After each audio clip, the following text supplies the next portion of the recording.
Eldor Shomurodov O'zbekistonda yilning eng yaxshi futbolchisi deb topildi. O'zbekiston milliy terma jamoasi hamda Turkiyaning Istanbul Başakşehir klubi hujumchisi Eldor Shomurodov 2025-yilning eng yaxshi futbolchisi deb e'tirof etildi.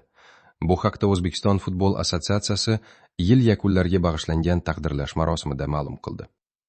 Eldor Shomurodov ortda qolgan yil davomida O'zbekiston milliy terma jamoasi safida ilk bor jahon chempionatiga yo'llanmani qo'lga kiritdi. Shuningdek, u terma jamoa bilan 2025-yil sentyabr oyida bo'lib o'tgan CAF Nations Cup musobaqasida ham g'olib chiqdi. Terma jamoa sardori mazkur sovrin uchun kechgan ovoz berish jarayonida terma jamoaning boshqa yetakchi futbolchilari O'tkir Yusupov, Abbosbek Fayzullayev, Abduqodir Husanov va Jaloliddin Masharipovdan ustun keldi.